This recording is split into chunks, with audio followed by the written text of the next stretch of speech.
Good afternoon, everybody. This is Phil Tuttle with CPHS6, and I'm laughing because we've got so much noise here at the Port Huron Motorcycle Club Hillclimb. We're out in Ruby today, and I've got a couple guys with me. I've got a pair of Dougs with me, actually. I've got Doug Smith, and I've got Doug Loxton. We're going to chat with them in just a few minutes, get a little overview on some details about this event and how long it's been going on. And we actually have a pretty good day. I think all of us are really worried we're going to get a little bit of rainfall today. We've got a little bit of overcast conditions, but seems like the rain is off, particularly for the start of this event.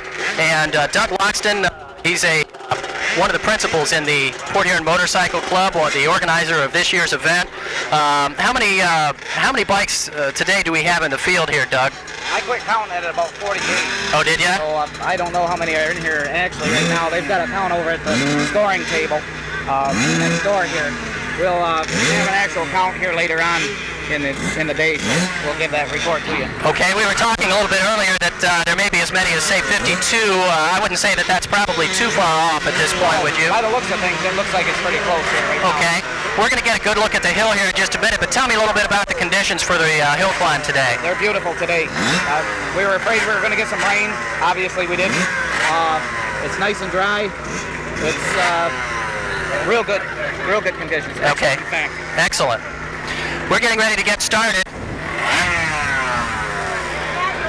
We've got a couple bikes here in the staging area. You can hear some engines running.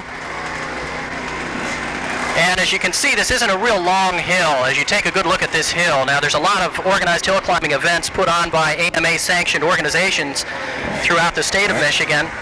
And you're going to find that a lot of those hills, Doug's going to talk a little bit more about this in a few minutes, but a lot of these hills, unlike the one in today's event, are longer hills. This is almost a motocross style hill because of all of the bumps that we have, the very rough conditions on this hill. This is, of course, it's nothing like a sand hill, as you can see, but this is a Class A hill.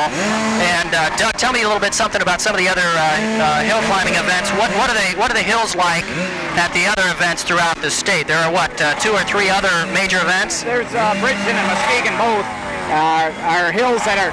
This one here is a real competitive hill. It's a short hill. This is only 110 feet here, but it's rider ability really makes a difference here.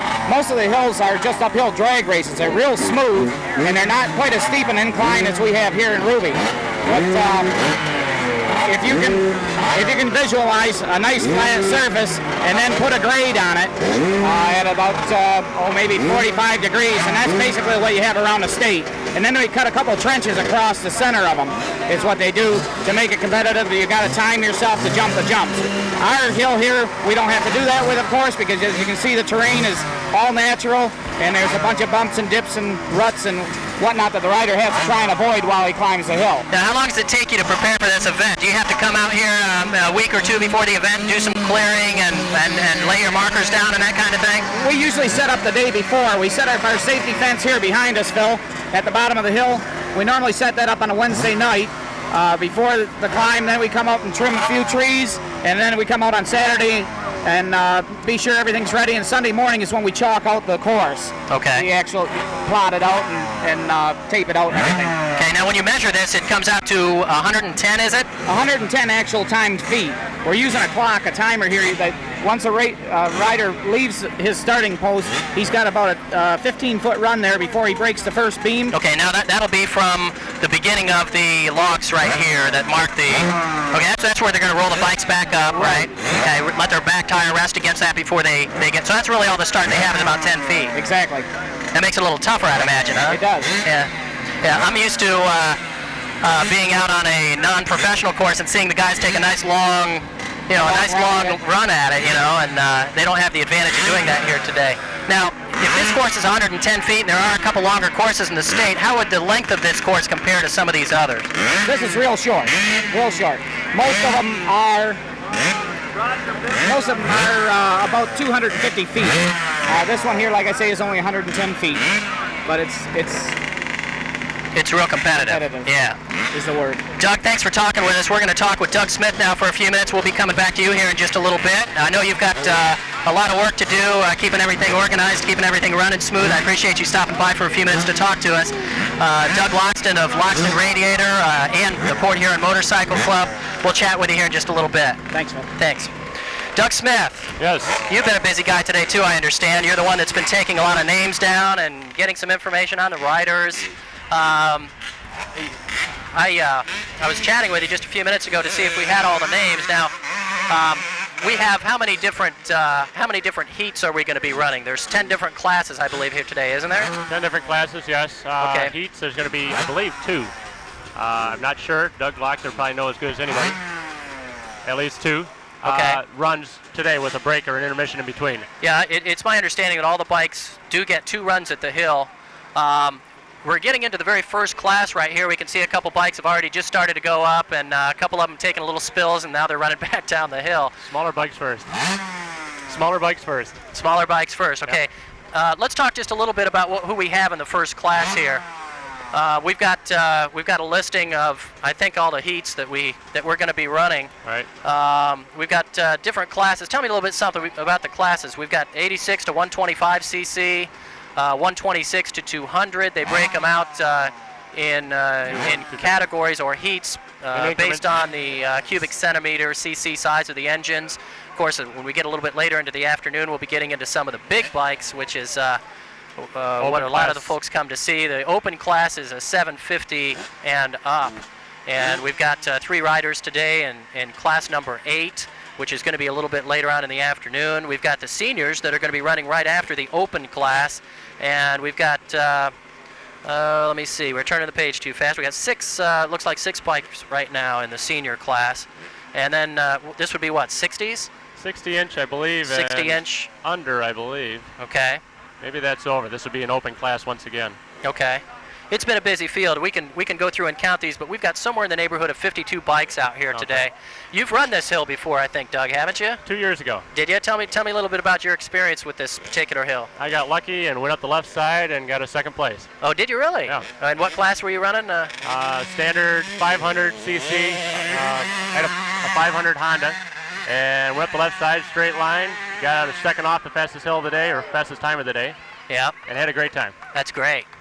Yeah, everybody out here looks like they're really ready to have a good time. It's a real casual, fun event. A lot of families out here. As we look around the crowd here, and a little bit later on, you'll see that there's a lot of folks sitting on their lawn chairs. It's really going to be a nice day for this. It looks like the rain's going to hold off too, because we've got a little bit of blue sky actually poking through the clouds once in a while. We've got how many riders? 5 in this first class, I believe. These are the younger riders, the 86 to 125 cc bikes that'll be going up. Now, what do some of these bikers have to keep in mind as they pick a line up this hill? They're probably looking for the smoothest line with the less, I guess, alterations in steepness. So the smoothest line is going to be hopefully the straightest line, and the quickest time up, if they make it up and over, is going to be the winner. And if otherwise, it's just a distance on the hill. Quickest time really doesn't matter. It's just the height on the hill they get if they don't make it over. But as soon as someone makes it over, that's the set goal. So everyone has to beat that time over the hill. Right. Or not make it at all. Exactly. Now let me mention, as we get into this event and the next young rider is ready to take a run at this hill, we've got a couple sponsors. We've got some folks helping put this event on today. We want to be sure and mention throughout the afternoon. And we'll get to that in just a second. Right now we're going to cut over to Brad Allen. He's going to chat with one of the young riders that just took a charge up the hill. Brad? All right, thank you so much. And with us is one of the first few riders up the hill. Were you halfway down? It was a pretty good run, though. I'm impressed. What's your name? Scott Brewer. Scott Brewer, where are you from? Grand Rapids. Grand Rapids? Come all the way across the state for this competition, huh? Yep. Okay, are you going to make any more runs? One more. You get a chance to make one more, right? Now can you better yourself? Yeah. So this would keep you back in the competition, in other words, right? Yep. Okay, thanks so much, Mr. Brewer. And now, back to Phil and Doug on CPHS. Thanks, Brad. For CPHS Channel 6, it's getting very, very loud. We can hear some bikes firing up like 5 feet away from me. getting ready to take a charge at this hill. We're in the very first heat of today's event. We're out here in Ruby at the campgrounds. We've got a couple 125s coming up now.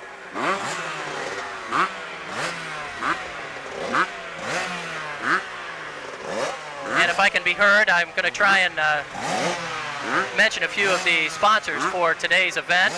A couple of folks helping put this event on include Harley-Davidson of Port Huron. That's Larry Gilbert, always very active in the Port Huron Motorcycle Club. Want to have a big thanks for Larry of Harley-Davidson of Port Huron on Lapeer.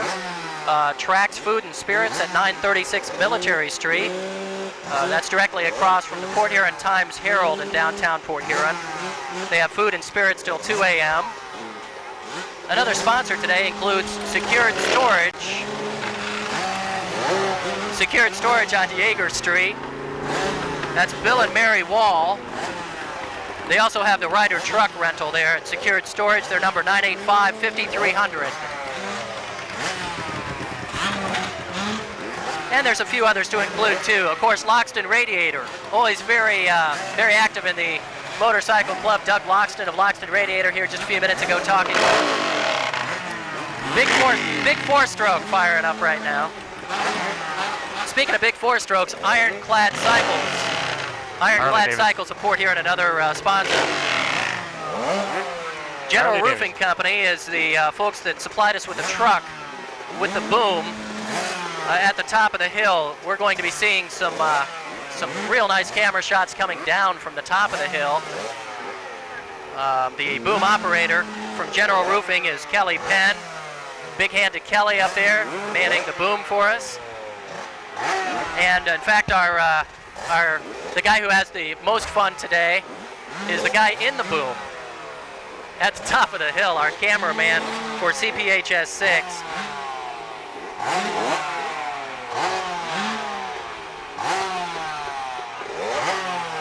That's Barry Peters, the cameraman. I'm sorry, check that. Frank Kelly is the cameraman at the top of the hill. And a couple folks helping us put the thing on. We have a couple good folks from CPHS 6, Gary Goulette. We have Frank Kelly, as I mentioned, the cameraman at the top.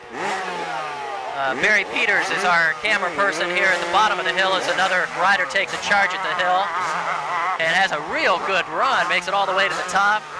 Big rooster tail flying, a little bit bigger bike. We're getting into the 125cc class bikes now, so a little more power. You're going to see him motoring up the hill with just a little more ease.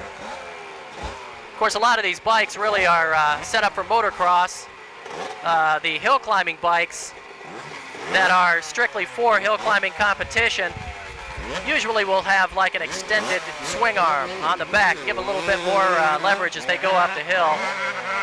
There's another 125 following the last rider up. He makes it about 3/4 the way to the top and then takes a spill. And as you watch today's event, you're going to see a lot of volunteers from the Port Huron Motorcycle Club and family and friends of these folks that are manning the sides of the hill. They're ready to jump right in there and grab a bike as it takes a spill. They're going to be real busy folks today. A lot of these bikes end up on their sides or going down into the woods or flipping over. Makes it for a real exciting day. Want any fill in here? Pardon me? Did you want any more fill? Are we still on the air? Are we still on the air? Oh yeah, we're still on the air. Doug just took a seat. Doug Smith got his headphones strapped back on and wanted to know if we were still at it. We are. Here comes the last rider, the 125. Looks like a 125 Kawasaki just came back down the hill. He made it about 3/4 the way up and then flipped it over. How frequent is it for the smaller bikes to make it to the top of the hill? It's kind of a challenge for a bike that really doesn't have the advantage of the power that the bigger bikes do. Even though these guys are set up for motocross, are used to riding over rough terrain, on weekends and that kind of thing. How common is it, Doug, to see some of these smaller bikes make it to the top? They can make it. It's just a matter of keeping that straight line, the momentum going. Once they get some speed in the small flat area in the bottom here, it's only about 10 or 12 feet. If they can keep the momentum going, they can make it over. Definitely the small bikes can make it. just haven't had a rider skill that's been able to go a straight line and keep the momentum going. Once they slow down, they're pretty well done. We were talking a little bit earlier about the line that you choose when you decide to take a run at this hill and make it on up, and you want to find the smoothest line. You were saying we've got a large berm, a hill. It's a vertical whoop, really, is what it is. It's a pretty good-sized berm there. I see a lot of guys making a break just to the left of that. Looks like that's going to be a line that's going to get torn up pretty good today. Does that make it a little bit tougher as the afternoon wears on? Yes, if the dirt gets real loose right there, it will be less traction, so they will lose some speed or some traction there.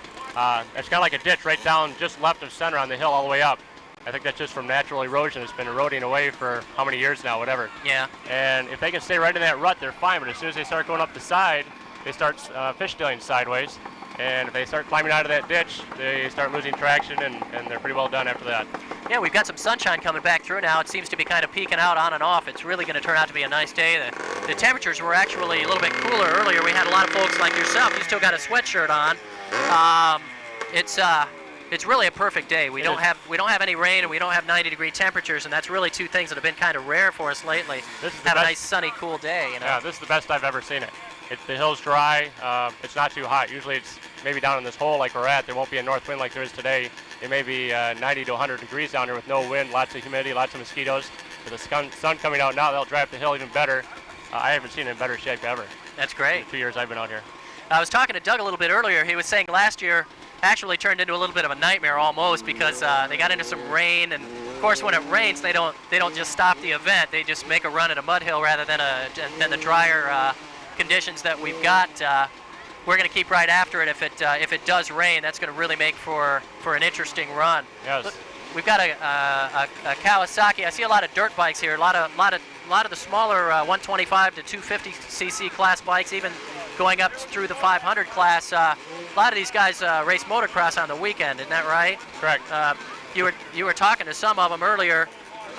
We've got some rider fact sheets here as we pick up a rider that we actually have a fact sheet on. We'll be able to give you a little more information on some of these riders. Here we got 490, Walt Simmons. He lives on Wadhams Road in St. Clair, riding a 125 Kawasaki. Works for Lionel Train Company down there. I see Walt works at Lionel Trains. He's into fishing and just as much bike riding as he can get into. And number 490.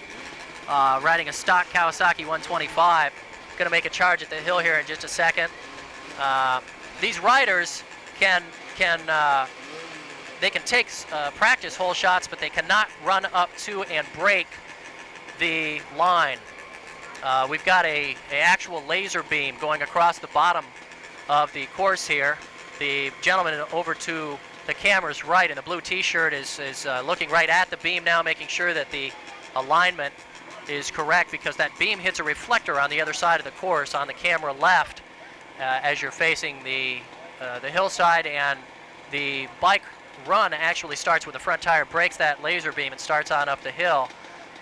If they run right up to that beam on a practice start, for example, and they break the beam, it is considered a run, and whatever the time would turn out to be just for breaking the beam turns out to be their first of the two runs that these bikers are going to get this afternoon. Walt still at the staging area. He's got a flag that's holding him up here temporarily. I believe they're still checking the alignment on the laser beam as we get ready to get Walt underway. We've got a real nice crowd here. It's a beautiful afternoon for this event. You guys want me for anything, just wait for me. Okay. Doug Loxton coming over to offer his services here in a little bit. He's going to go out and help keep the thing organized today. It really should be packed, and as you look around, you can see that it is. We've got I would guess a couple hundred people here in their lawn chairs and under the tents, and we've got food, and of course the campgrounds is out here too. We're actually we're at the Ruby campgrounds. If you've never been out here, it's a beautiful place. It's surrounded by streams and ponds, and real nice spot to come out and spend some time with your family, do some camping. Looks like Walt's going to be holding up for just a second here.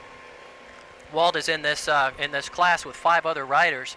We've got the 86 to 125 class still taking place, and with one of the riders that just came down the hill, we're going to go over to Brad. I believe he's going to chat with one of the young riders here for just a moment. Brad? Okay, thanks so much, Doug and Phil. And with me today right now is? Troy Mott. Okay, Troy, how far did you get up? How'd you do? I got to 90 feet. 90 feet. You feel that's a pretty good run? Yeah. Yeah, you like that one. Where are you from? Parchment by Kalamazoo. By Kalamazoo, another one across the state almost. Well, down by west of Detroit. Yeah. Do you go all over the state to these events? No. No, just come to a few up here, right? We go down in Indiana too. Indiana too. What do you think of the Port Huron Motorcycle Club? It's fun. They do a good job here? Yeah. Okay, nice run there.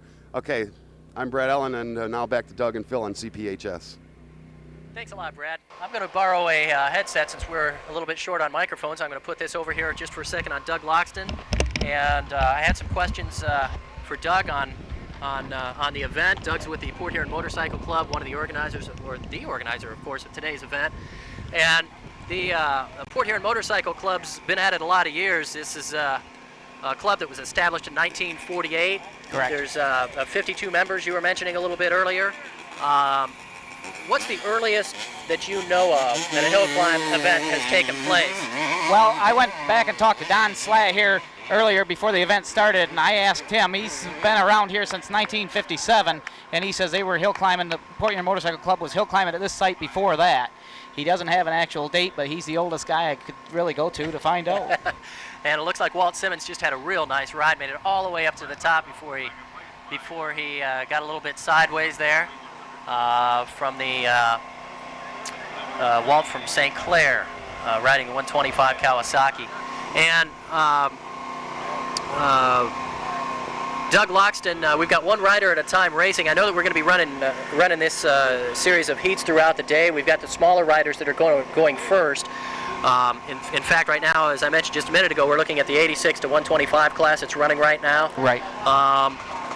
Earlier, you were telling me that each of these bikes has 2 shots at the hill. They each get 2 runs at the hill. Tell me exactly how this works organization-wise as these riders take off in their heats. Basically, what they do is we do the grid after they sign up, and then we place them, not necessarily in any order or anything like that. But what we'll do is they'll get a run.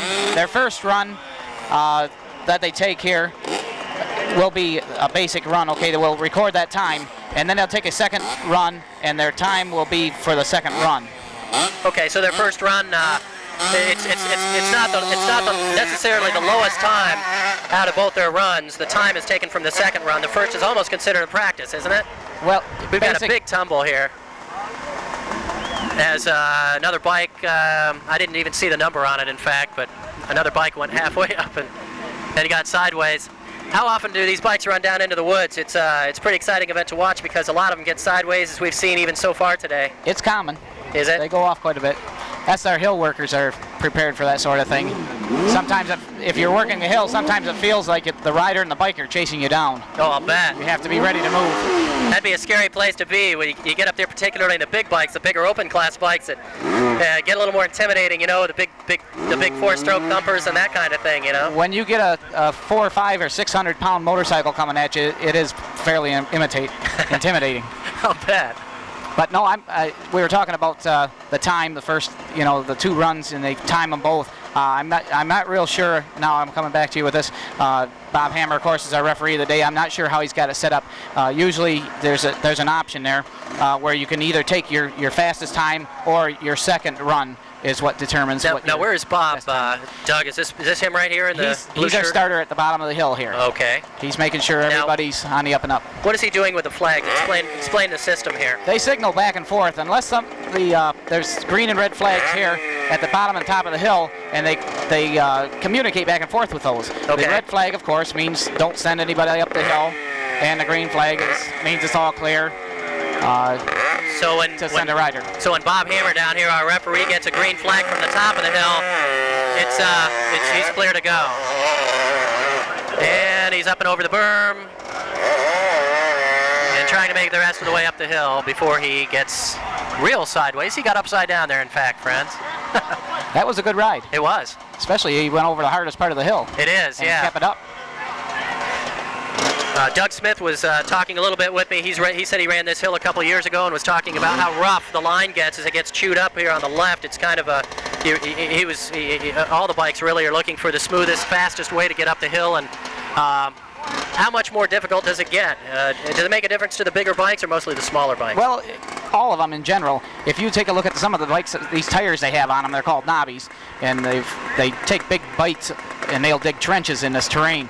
The first few bikes that run have got a pretty smooth terrain, you know, because it's been washed down all through the winter and the spring rains, and it's almost a smooth track. But as you're trying to pick your line down here at the bottom of the hill, you get ready to take off, and these other riders previous to you had went up and dug trenches, and you can't see where they're at. You can't pick them out from the bottom of the hill until you're right on them. Yeah. Until you're on top of them, and they'll throw you off to the right or left. They'll change your whole line of thought immediately. Bet. Yeah. Midway. We've got a real nice crowd, a little sunshine. I'm just delighted that we haven't even felt a sprinkle of rain yet. It's a gorgeous day today here, Phil. Normally down here, if it's sunshiny and 90 degrees, it's sometimes a little too hot. Luckily, we've got a nice breeze here today. It's a little overcast, which means that the sun comes out just enough to keep everybody smiling. Yep. Now you were talking about some rain that you had last year as we watched Tom Decker of Imlay City on Kawasaki. He's in the 126 to 200 class. Now it says Kawasaki, but he's got KTM on his. He's got KTM on his. I think the riders do that just to fool you. Sometimes they'll take another motor and put it into a different chassis. It looks like he's riding a KTM frame anyway.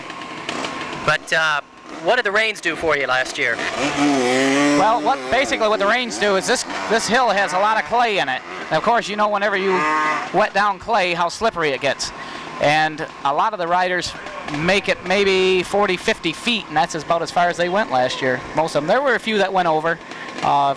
They got lucky, picked a nice line, and held it. Yeah. But when it gets slippery like that, also our hill workers hate to see the rains come. Yeah. Because they come down and they look like they've been playing in a mud pen somewhere. So as far as the two runs at the hill that we're talking about, we're going to go sequentially through each of the 10 heats, and then basically we're going to start over again, and with the smaller riders, and everybody's going to have their second chance. Is that how it works? Exactly. Okay. Looks like the guys are having a tougher time getting down than they are getting up as far as they go, and that's where the hill assistants on the side of the hills have their work cut out for them. You know, when these guys can hop on a bike and ride it down, they got pretty good balance. You know, you've got to watch it. You don't want to come down and hit this log at the bottom of the hill, so you have to be able to steer once you get down here also. We're getting into the 201 to 250 class. These are, I would think, just about all 250s today, aren't they? I would think so. Yeah. We've got Daryl Mass, the first to take off. In fact, he's rider number 1. He's from Rothbury, riding a Honda CR250, which is a motocross bike. Very common bike to see out here, of course, riding the hills. He's getting ready to take his start. He's got a green flag, so it's all clear at the top, and here he goes.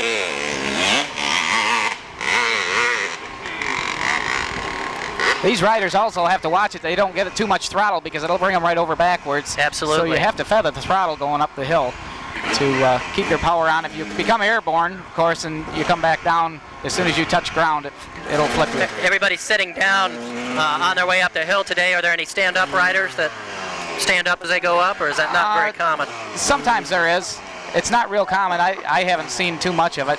I can't pick them out right now, the individuals that would stand up when they go. Of course, some of them are thrown off the seat at times. They hit a few of those ruts or bumps.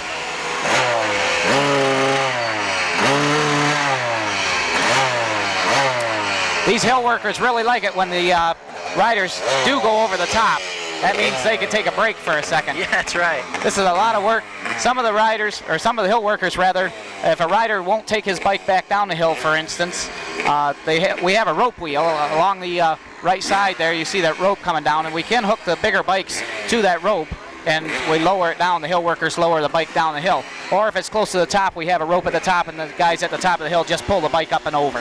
Now, a lot of the folks here that are working the top of the hill are taking the shorter route up, which is the more gradual grade. It's really nothing more than a trail up the other side of the hill. Right. Are bikes allowed to go back down that way if need be, or no? That is our return route, so the bikes can come back down the hill. Good. In fact, that's the way I went up and down today. I try not to get up on this hill too much. It's quite a job to get up here. Like I say, the hill workers will ride a bike down and then run back up. And it gets real tough on them. It'll wear you out quick. We're really moving quickly through the heats at this point. The small bikes are all gone. The 125s we're pretty well through at this point, looking at some 250s now. What does it take, a couple hours to get through each heat? A few hours? Normally through the program, the first part of the program is a couple hours.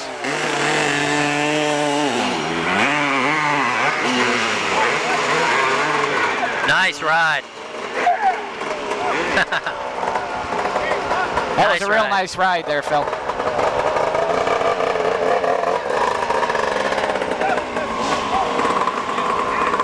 Got a Yamaha making its way up to the starting line now. Another obstacle our hill workers have to watch out for, of course, is flying dirt, clumps of it.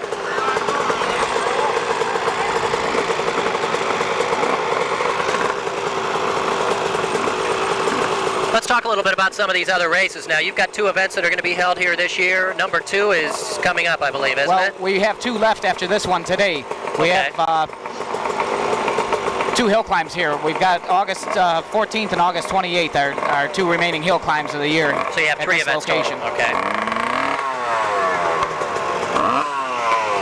You know, while we're at it, and I've got you here before you disappear, because I know you get busy and then you've got some time, you know, throughout the afternoon. Tell me a little bit about the Port Huron Motorcycle Club and the kind of events that you sponsor. Now, this Port Huron Motorcycle Club is an AMA-sanctioned organization. Right. You have, of course, you have to be an AMA-sanctioned organization to have a professional hill climb. Yes.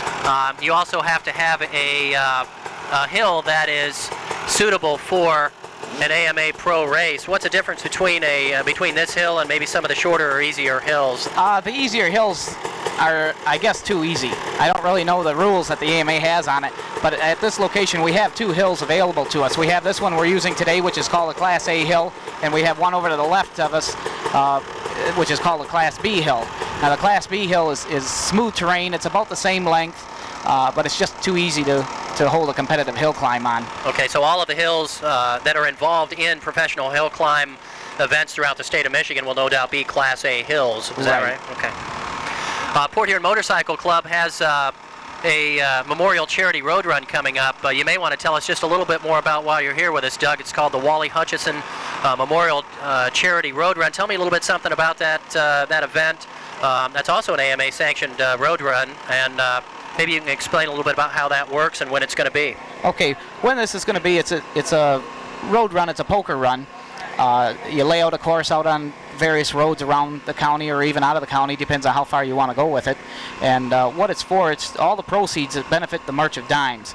Years ago, some of the members of the motorcycle club here had decided that we should do something for the community, and we picked a charity, which is non-profit, March of Dimes, of course, and all the money goes directly to helping out for birth defects. Now, Wally Hutchison Memorial, Wally used to be the Harley dealer here in Port Huron for many years. He passed away in 1984, and he was one of the founding members of the Port Huron Motorcycle Club, and he was real active in of course, all our events that we've ever had. But we've got this particular event coming up Sunday, July 31st, the end of the month here, Phil, and it starts at 12 noon. Of course, sign-up is open at 11 a.m. Okay, now if someone wants to get involved in that, they don't have to be a member of the motorcycle club. If they have a bike and they want to get involved, who do they call? This event is open to all riders, whether it be AMA or non-AMA. And if you want to contact anybody at the motorcycle club, of course, we've got our phone number, 9824894, or they could contact me at my home at 9843811. Or I'm, of course, at Loxton Radiator anytime during the day. Okay. Again, just in case you came in the middle of our explanation, telling you a little bit something about the Memorial Charity Road Run, the Wally Hutchinson Memorial. That's coming up Sunday, July 31st. Sign up for that is 11 a.m. The event starts at 12 noon. It's a very inexpensive event. If you're non-AMA, it's just $8. AMA members pay just $7. We have a rider that made it about 3/4 of the way up the hill in the 250 class.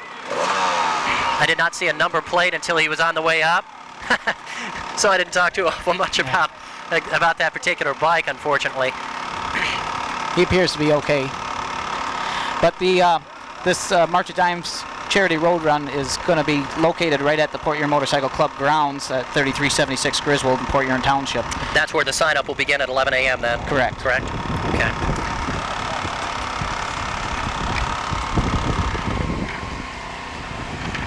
Well, in case you just joined us, we're here at the 1994 Port Huron Motorcycle Club Hillclimb. We're out at the Ruby Campgrounds. This event has been held here, Doug, talking to Doug Loxton of Loxton Radiator, a member of the Port Huron Motorcycle Club and the organizer of today's events, along with all the other folks at the Motorcycle Club that, of course, have also lent their valuable help to the event. This has been held here, 4 years, I believe it is? This is our 4th year being back here. In 1979, the property was sold to a new owner who wanted to develop it for a campground. And of course, with all the action going on with excavation and that sort of thing, it was kind of tough to negotiate a deal where you could bring a crowd like this in and still have them here safely without worrying about having them fall into a pit somewhere or getting in the way of whatever development was going on. Right. And in 1991, I believe it was, a friend of mine owned the property here at the time, and we negotiated a deal to bring these back, and it's worked fairly swell ever since. And of course, the next year it was the property was bought by Ron and Marie Burton, who Ron wants to retire from the Richmond Police Department, where he's a sergeant, and developed a campground for him and his family to have something to... He's done a really nice job. It's a real nice spot to be. It's real beautiful down here, Phil. They've done a lot of work, and this is the nicest I've ever seen it. We're going to take a short break as the Yamaha gets ready to take the hill here. This is Phil Tuttle with CPHS 6 at the 1994 Port Huron Motorcycle Club Hillclimb. We're going to come right back with... we're going to wait till this bike goes up the hill, and then we're going to come right back with more action here from the Ruby Campgrounds. We're still in the 250 class. We have a Yamaha 250 motocross bike, just taken off. Nice start. Picked a nice line up through the side. Made it all the way to the top. That's going to be a nice run. That was a nice quick time there. You know, Phil, in case you're interested, I could probably bribe one of these guys to let you take the bike up for a ride so you could experience it yourself. I'd like to do that. I used to race when I was younger, and I may just get out here and make a fool out of myself here for everybody a little bit later on this afternoon after I lay the headset down. We're going to take a short break. We'll be right back. This is Phil Tuttle with CPHS Channel 6.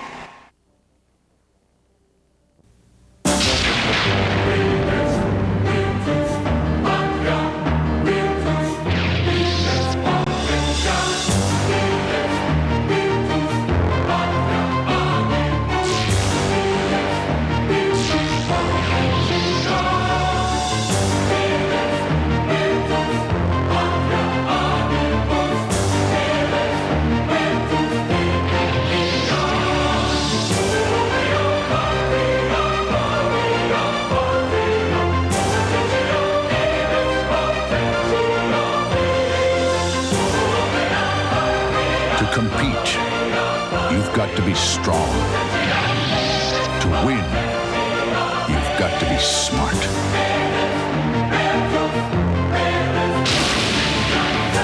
Maybe you can be one of us, the few, the proud, the Marines.